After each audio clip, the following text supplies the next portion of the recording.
Yes, ma'am. The question I have is, when you get rid of a fire truck, Yeah. can they recoup any I funds? think there is from some. that? I think there is some money they get back from that. So I'm is not it like sure. a trade-in, and they get? I don't know whether there's a used car lot for Right. those. I don't know how to. I can't answer that. I think we talked about that. John? Yes. There is. Small town departments are always on the lookout for an almost worn out truck that they can, make use of for a So few what more happens years. to that money that comes back, though? Does that go into? Well, actually, another we list? use to reduce the cost of this, and then that's what So if it there's comes any back money to left the over, it general goes fund. into the stabilization fund. Okay. That's what the stabilization fund is for. It's for unforeseen capital requirements. And that brings up another point. We really didn't have time to look at changing the definition of capital. Now, some of these items you may not see next year, depending upon how we define capital. And that could be cost, it could be a type of work. We need to put some discipline in the system that says this is capital, and also in establishing priorities. The other item for the fire department was the boiler replacement. They said the boiler's approaching unsafe. It is oversized based on the new construction. The police department used to share in that, so now the boiler is oversized. It is unsafe, according to the chief, and he convinced us of that. And so we're going to replace that. It'll be actually a smaller boiler. It'll be more efficient, and at least saving some operating costs. So that was the total for the fire department. Now the school budget, the school request was initially $957,000. And we reduced that to $405,000. Now, the superintendent came back with a good list of priorities,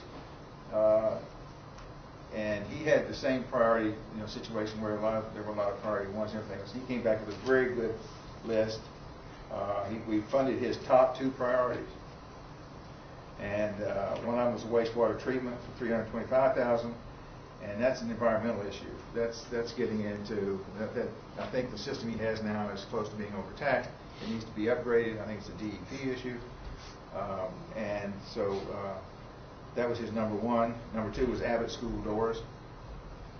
They're in disrepair. They need to be replaced and fixed. So those were his two. Yes, sir. So it is in fact doors, multiple, because the way I read it was an $80,000 door. No, it's small. All right. No. So this is all doors pretty much that you walk through? Yeah, I think we're going to replace them all, because they're fairly old. I had trouble closing them. It's a really nice door. We can talk about gold-plated hammers too. Okay, now moving on to the highway department. The highway department had about a $2.2 million request in. It wound up being $25,000. Now, we had real good discussion with Chip Barrett about the priorities, the dump trucks, and everything else. We're going to be taking a real good look at that this next year. The mileage, the age, repair, and see what we can repair in-house. And this $25,000 is really just the basic truck that they're going to transfer the basin, catch basin equipment on top of this new truck. He wanted a new one, and we got him to compromise to just get the basic truck, and then we'll put that on it. Now, he has a requirement for a street sweeper, but that was, $300,000 or $400,000, something like that. I mean, they're pretty expensive. But he said, hey, let's look at this. We can contract some of that out. And with 170 miles of roads, I don't know how to sweep it. But anyway, we're going to be looking a lot at the mileage and stuff in his. The library initial request $184,000. We came up with $58,000. They have a requirement for repair, about $8,870.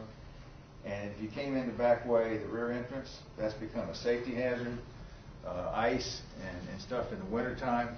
And that $50,000 is really kind of we're not sure that's going to be the exact cost, but that's an architectural estimate. Had an architect estimate the cost of that.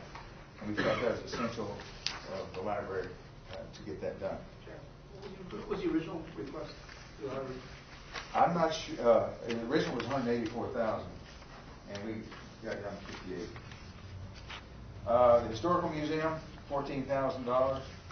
$10,000, that's for the roof on 2 Boston Road. Now, one of the things the Historical Museum had an issue. They really didn't know who to go to get repair work done. And that's something we've got to change, and we're working on changing that so that they know who to call, whether it's the engineer or whomever, highway department, whoever, and say, I need my roof fixed. But to prevent further damage to number 2 Boston Road, the museum, $10,000. And they have an oil tank that has a potential environmental issue with it, and that would be a replacement for $2,000. So that's, and then $86,311 was kind of left over, not left over, we don't want to say that, but within the $100.5 million. And so the $86,311 is the stabilization fund for unforeseen. That's pretty much kind of how we got there. That's pretty much what we came up with. I believe it was a good scrubbing of the capital request, and I think you'll see a much more orderly procedure in the future. And I think you'll see, and we'll continue to press to make sure that the capital requirements are justified. Any questions? Anything? Thank you, I John. hope that's what you want. It is, and I'm glad I got my comments in earlier about how much we appreciate people who are on committees, because I wasn't there, but I'm pretty sure this was not an easy collection of conversation to get from all of those numbers to the numbers you are today. So I appreciate the committee's efforts to get to that point, and the cooperation of the department heads. Oh yeah, it was a good process in getting there, because I know that had to have been a cooperative effort. At this time, we'll move to the Senior Center, and we have Tom and Hannah here to discuss from the Permanent Town Building Committee. Well, I forgot, Tom's on our committee too. Well, thank you, Tom. I'm on Board of Health too. You want me to address the revolving fund? Revolving people or revolving funds? Thank you. What I'd like to do is just probably try to sum up 2 years' worth of work on the Senior Center in about 2 minutes. But where we are today, or where we will be at the annual town meeting, we're requesting debt authorization for $4 million for renovations and additions to the existing Senior Center. The building itself is a 13,000 square foot building. It was constructed about 130 years ago. It was used as a school up until about 1990, 95, somewhere around that. It's been used as the Senior Center since then. We conducted a feasibility study about 2 years ago. We published a feasibility study to determine that this facility could be expanded at its present location to meet the future needs of the growing senior population and the growing program needs for the Senior Center. If you've ever been to the Senior Center, they put on a lot of programs on a daily basis, plus provide all the certain essential services that are needed by members of our community. So the building itself, and I've got a rendering that's shown here on the right, we'll be adding about an 8,000 square foot addition, which will go off directly to the rear of the building. The main part of the addition, which as you're looking on the east elevation, this is where you currently enter into the property, and this is the main entrance that you come in off of. We'll be adding on an 8,000 square foot. That's essentially a 3-floor addition, including an unfinished basement. Go to the rear of the property, and that will provide additional activity space, classroom space. Most importantly, we'll be adding additional. One of the main goals of the project was to renovate the existing building to provide offices and administration office space. One of the highlights of the project in the addition will be a new 2,000 square foot multi-purpose room, which was one of the main needs for that center, was to be able to. They don't really have a large enough room to be able to accommodate some of their programs, some of their meals, some of their functions that they put on, and that's what this addition will provide.